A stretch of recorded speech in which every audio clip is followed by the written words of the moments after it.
Bienvenue sur l'émission Entraide Entrepreneurs. Nous sommes en train de continuer avec nos interviews. Comme vous allez constater, on a beaucoup de gens ou beaucoup de jeunes gens au Congo qui se sont investis dans plusieurs activités. Et donc notre mission avec vous, c'est découvrir ces personnes, faire leur promotion et ainsi leur donner de la valeur qu'il faut. Pourquoi continuer toujours à mettre les publicités pour les autres et pourquoi pas pour ceux qui sont dans notre communauté? C'est la mission de l'entreprise Entraide. Et voilà, nous continuons. Aujourd'hui, donc, nous sommes avec M. Prince Youlou, à qui nous allons donner la possibilité de se présenter pour qu'on puisse comprendre qui il est, quelles sont ses formations et c'est quoi son parcours. M. Prince, vous avez la parole.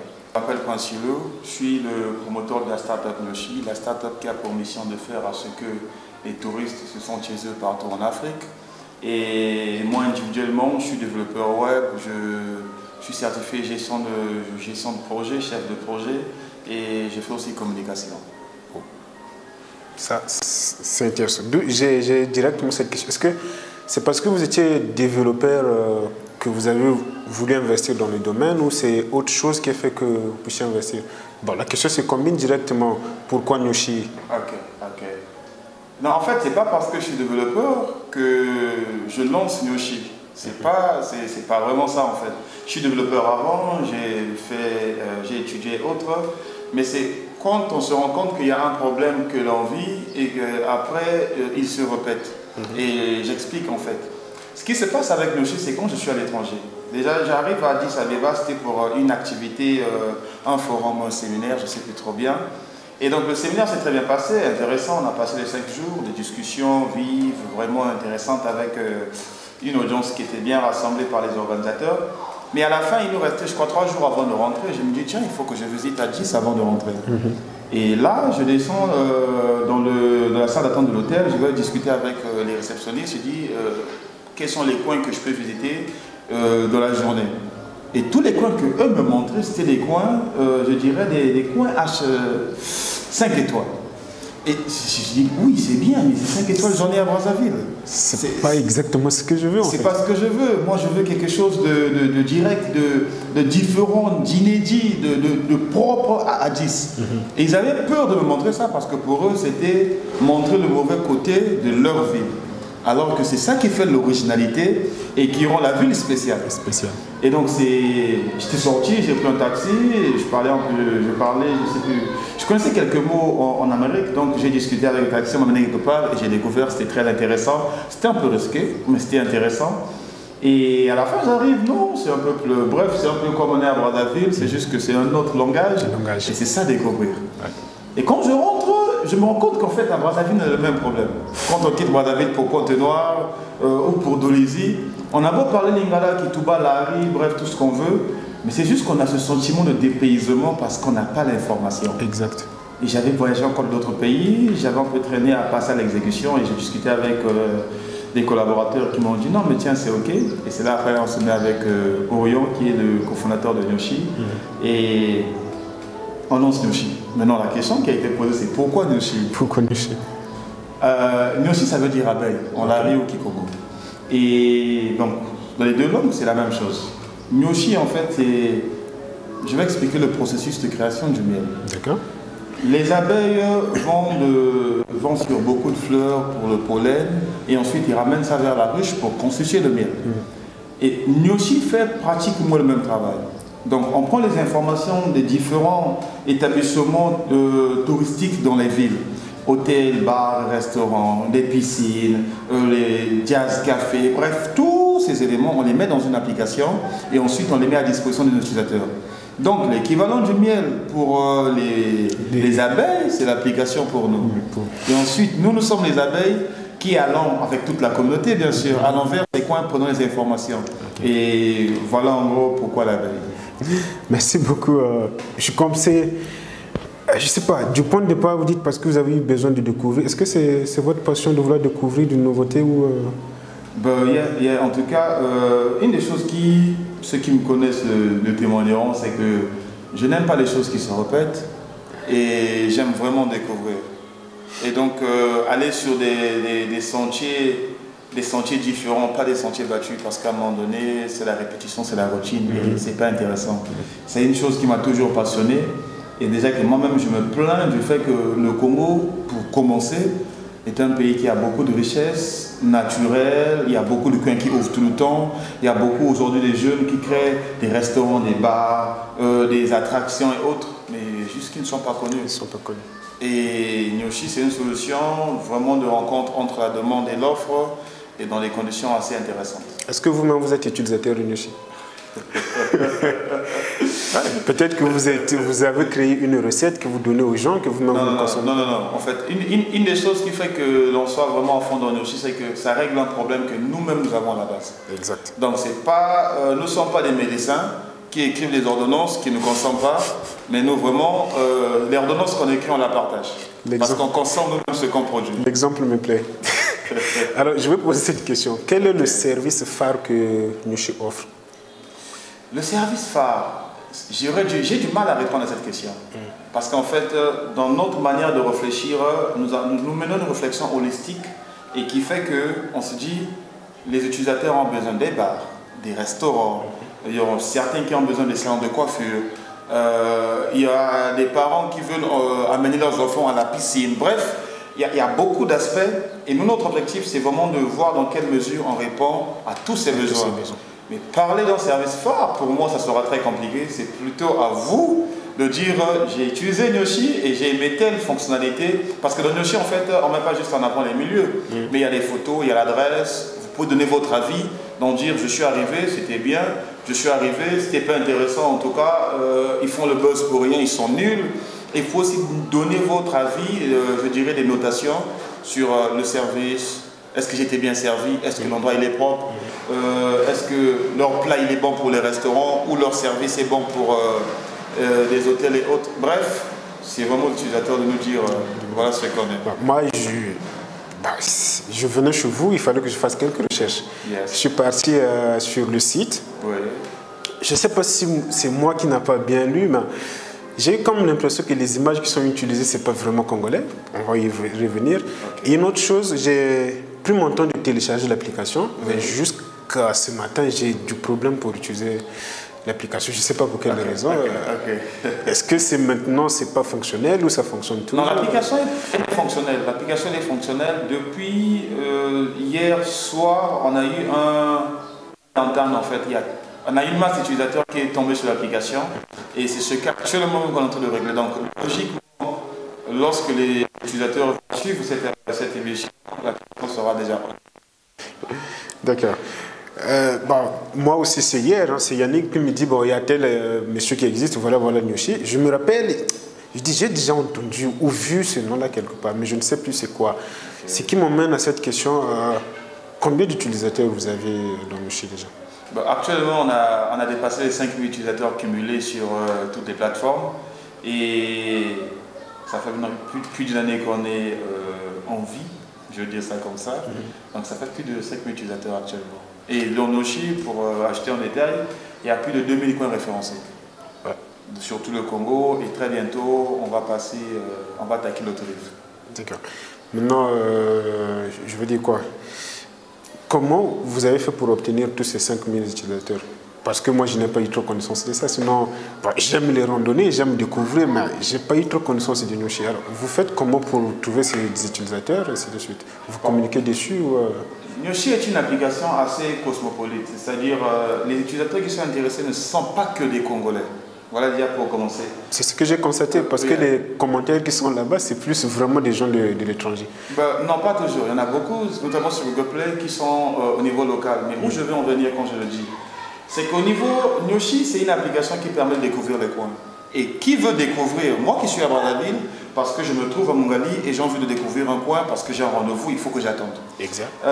C'est moi qui suis même à Brazzaville, dans ma ville, je veux découvrir. Celui qui est à Pointe-Noire qui veut découvrir, il y a aussi celui qui est en France. Parce qu'il y a des choses qui sont arrivées à travers Nyoshi qu'on a découvert. Je donnerai même 2 anecdotes. Il y a une personne qui est en France qui nous appelle et qui dit, en tout cas, tiens, ça fait des années que j'ai quitté le Congo, mais Nyoshi m'a permis de revoir des images, des coins, des restaurants. Et on a aussi un blog, le blog de Nyoshi, où on parle de beaucoup de sujets. L'idée, c'est créer une immersion des utilisateurs quand ils rentrent dans le blog. Donc on parle des arrêts de bus, on parle des maboké, on parle de beaucoup de choses. Le blog de Nyoshi, c'est vraiment intéressant, il faut juste regarder sur Google. C'est déjà quoi le nom du blog? Blog.nyoshi.com. D'accord. Blog.nyoshi.com. Je pense que je jetterai un coup d'œil. En tout cas, c'est intéressant et n'hésitez pas à laisser un commentaire ou votre avis. Et donc, il y a ces utilisateurs-là qui sont étrangers qui découvrent, et il y a aussi nous qui sommes sur place qui regardons. Et même, encore pour revenir sur une autre anecdote des utilisations de Nyoshi, il y a un utilisateur qui va dans un restaurant, qu'il a découvert à travers Nyoshi. Il est parti, il a mangé, c'était à la fin du service, et en sortant, il avait oublié les clés de son domicile. Et donc lorsqu'il sort, il panique, il dit mais j'ai oublié où? Et là il dit oh tiens, au lieu de repartir là-bas, ça sera compliqué pour moi. Il prend le téléphone et dit mais tiens, je regarde dans Nyoshi. Il a pris Nyoshi, il a eu le numéro de téléphone, il dit est-ce que c'est le bon numéro? Il a appelé et il est tombé directement sur le Big Boss, le patron de l'établissement. Il a pas de téléphone, il a dit ah non voilà c'était le table, ok. Il a vérifié et il lui a rappelé 2 minutes plus tard pour dire tiens j'ai retrouvé les clés, il allait retrouver la clé. Le témoignage est même sur internet. Et ça c'est l'une des choses qui arrivent que nous, on ne peut pas à la base prévoir. Et donc, c'est un peu pour montrer à quel point l'application, elle existe et il y a une certaine appréhension. Et nous-mêmes, on découvre en fait qu'est-ce que les gens peuvent en faire. Exactement. Bon, en lisant aussi, j'ai découvert, vous parlez de la sécurité, ainsi de suite. Tel que sur ce point-là, je pense que c'est important. Oui. Depuis chez lui, il se rappelle, il contacte et le restaurant fait de son mieux pour qu'on retrouve les clés. Ça fait partie d'une certaine sécurité. Je pars en randonnée dans un endroit où je ne connais pas assez. Nyoshi, je pense qu'il y a une partie sécurité dans Nyoshi.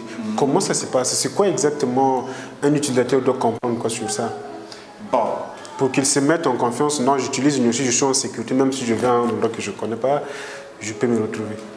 Un des aspects, des éléments qu'on veut vraiment apporter comme, je dirais, ça fait partie de nos missions, mais on n'en parle pas toujours, c'est vraiment relever le niveau de service, je dirais, hôtelier ou touristique d'une manière générale. Qu'est-ce que ça veut dire? Aujourd'hui, quand on va dans les restaurants à Brazzaville, on va manger, on va faire des commandes, ça sera très bien, mais à la fin, on ne sait pas trop si on a une plainte, comment la remonter. Et il y a beaucoup de restaurants aujourd'hui qui sont très bien connus, qui existent depuis 10 ans, 20 ans. Les gens, ils vont toujours, mais des fois, ils ont un service qui est très nul. Je vais te dire des noms. Ils font des bons plats, mais le service est nul. Le serveur qui arrive, il n'est pas content. J'ai commandé un plat, il manque, j'ai besoin d'un cure-dent. Et il vient, il boude parce que je demande le cure-dent. Pour lui, ça ne signifie rien. Alors que moi, je suis client et qu'il y a un élément que je n'ai pas trouvé sur la table, je dois bien demander. Exact. Et donc, il y a tous ces éléments, en fait. Il y a une frustration qui naît. Et il y a aussi cette plateforme qui permet à la fois de féliciter les établissements quand ils le font très bien, mais aussi de dire ce qui ne tient pas. Et de manière à ce que moi, c'est là maintenant qu'intervient l'aspect sécurité, avant de me rendre dans un établissement qui va s'appeler restaurant, hôtel, entraide, j'irai sur Nyoshi, je vais regarder et je vais lire, tiens, les commentaires dessus sont intéressants. C'est comme parce qu'on va sur Google Play. Exact. Sur la base des commentaires, on décide si je vais là-bas ou pas. Et si j'ai encore des doutes, et le numéro de téléphone, je peux appeler, je peux vérifier. Bref, c'est vraiment mettre en place un système qui permet de ne pas aller découvrir des choses et surtout tomber sur des mauvaises surprises sur place. Mais c'est dire avant, tiens, leur plat est toujours en retard, pour que ça puisse, il faut attendre près d'une heure. Et je me dis, bon, moi j'ai mon rendez-vous dans 15 minutes, je veux vite grignoter, il faut attendre 1 heure, ça ne m'intéresse pas. Ça ne m'intéresse pas. Voilà un peu l'aspect sécurité, comment est-ce qu'on embrasse cet aspect-là. C'est intéressant. Vous avez parlé de votre mission, je veux poser, utiliser avoir une entreprise comme une application. Je me pose souvent la question, Facebook fait comment pour se fixer des objectifs? Donc je vous pose la question à vous, si vous pouvez m'aider. Vous avez Nyoshi, c'est un logiciel, c'est une application, vous fixez des objectifs comment? Fixer des objectifs je peux dire, moi je suis en trade, je suis avec des interviews. Oui. Je me dis dans la semaine, il faut que je fasse des interviews à 2 entrepreneurs. D'accord. C'est mon objectif de la semaine. Mais chez Nyoshi, comment c'est une application qu'on a mis la conception, on a envoyé chez les utilisateurs. Alors qu'est-ce qui suit?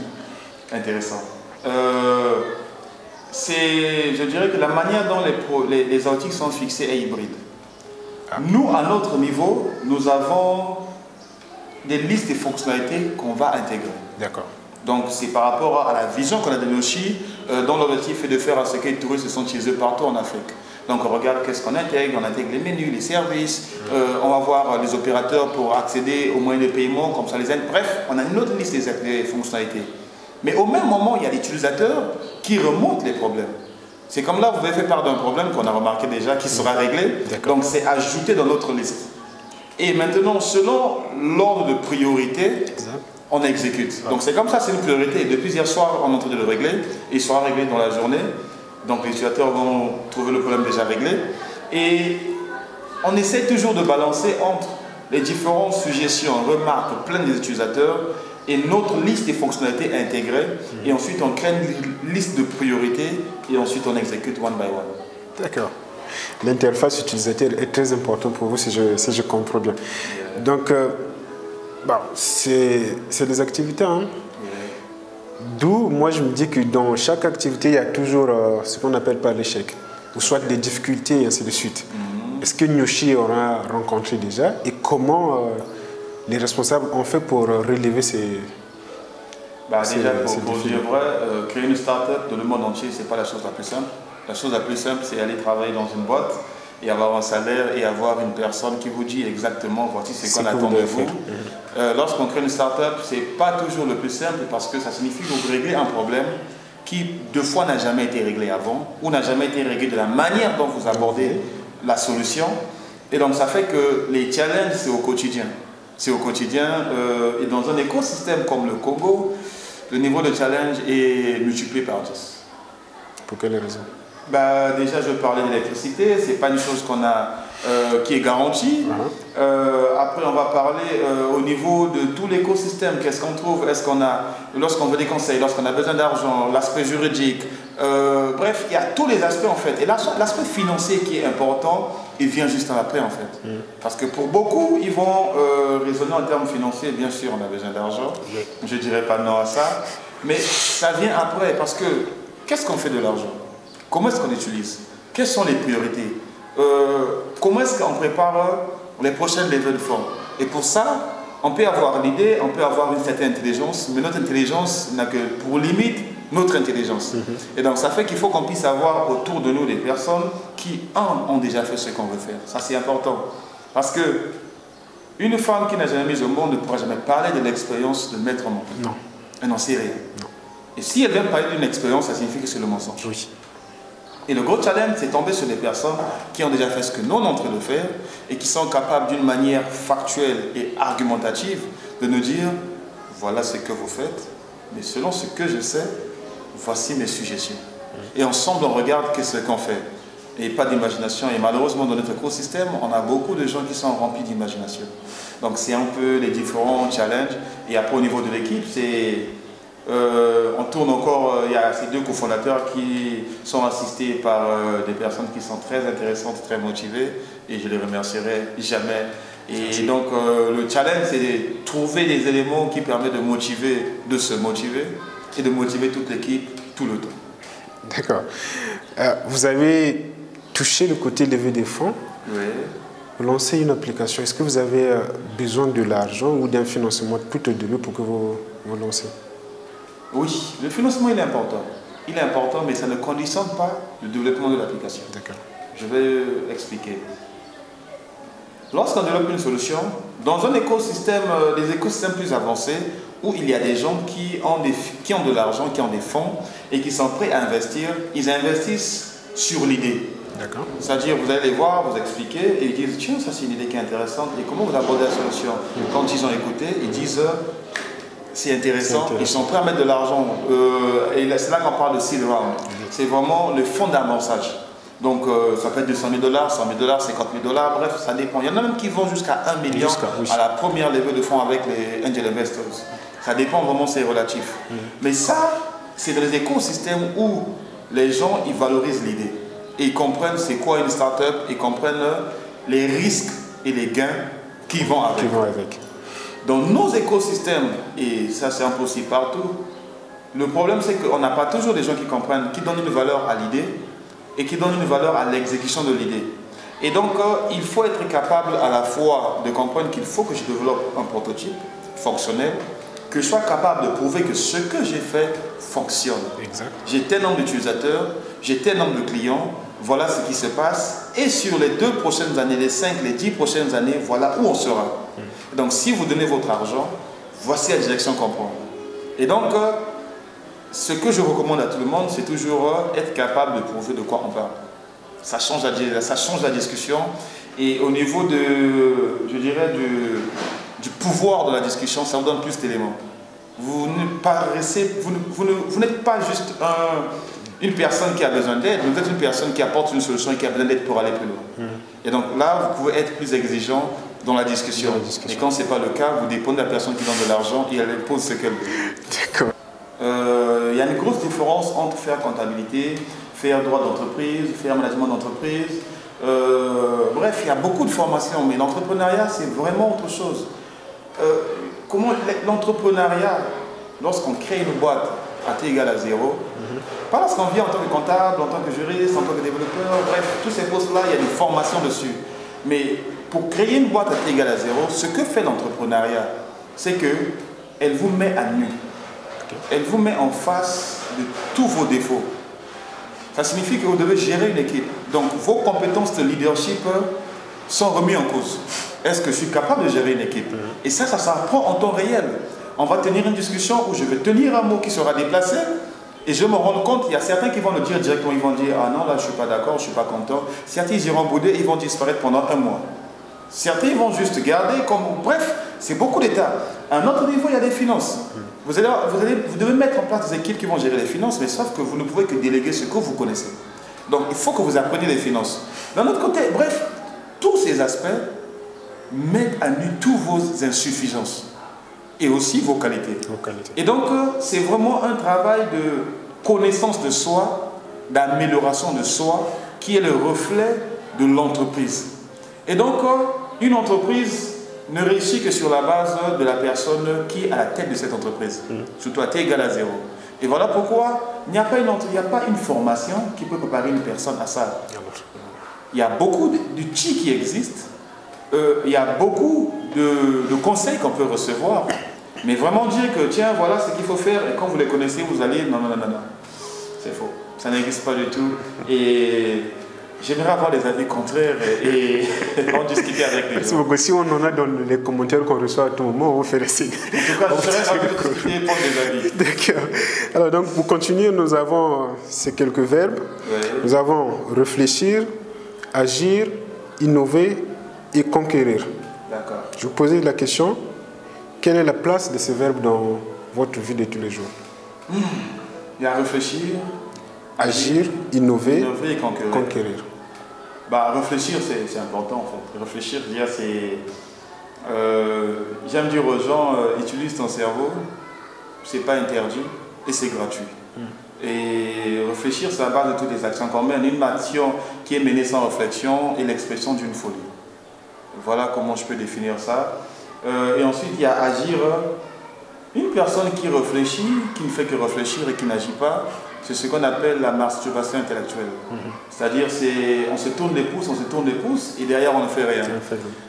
Une fois qu'on a terminé de réfléchir, il faut aller agir, parce que c'est à partir de là qu'on tire des conclusions, et qu'on repart à la réflexion, qu'on corrige, et qu'on exécute. Et en fait, c'est ce cycle jusqu'à ce qu'on trouve la solution et qu'on dise, voilà la solution au problème. Donc ces deux étapes sont toujours connectées. Et l'innovation, oui, l'innovation parce qu'en fait, une fois que j'ai réfléchi et que j'ai exécuté, le résultat ne peut pas toujours être ce que j'avais escompté, dans les deux sens. C'est là qu'on parle de sérendipité. C'est-à-dire que je peux décider de faire une chose, mais dans l'exécution, je tombe sur une solution qui était inattendue et qui n'a aucun rapport avec ce que j'ai fait. Et c'est un peu comme la pénicilline, la découverte de la pénicilline avec Fleming. Et donc, c'est vraiment ça, l'innover, c'est vraiment dans le processus de je corrige, comment est-ce que j'apporte une meilleure solution, comment est-ce que je sors des sentiers battus pour trouver la solution à un problème que moi j'ai, je dirais, sur lequel je suis tombé et qui mérite une solution, je dirais, différente, innovante. Et conquérir, c'est un mot que j'aime beaucoup en fait. C'est un mot que j'aime beaucoup. La raison derrière. Ouais, mais je pense que la conquête, c'est au centre de l'existence d'un être humain. Et j'ajouterais même d'un intellectuel. Il y a la conquête du savoir, des savoirs, parce que il faut que j'aie la conquête des savoirs, ce qui me permettra, moi en tant qu'individu, de m'épanouir, moi en tant que une personne qui vit dans une société, de contribuer à cette société, et pour cela il faut que j'évolue. Voilà pourquoi on fait le CP, et ensuite on passe au CP1. C'est une conquête de savoir, mais dans le système éducatif qui est vérifié par des examens. Voilà un peu. Et dans la vraie vie, c'est sanctionné en temps réel, parce que pour qu'est-ce qu'on va se voir dans 3 mois, dans 6 mois, et continuer de discuter, il faut qu'il y ait échange de valeurs. Exact. Et donc il y a la conquête des savoirs. Et dans le cadre de Nyoshi, c'est vraiment la conquête des territoires. C'est-à-dire on lance avec le Congo, on sera en RDC, après c'est le Kenya, la Tanzanie, l'Afrique du Sud, le Mali, et ainsi de suite. C'est vraiment une conquête. Et cette conquête doit mettre en exergue la réflexion. Exact.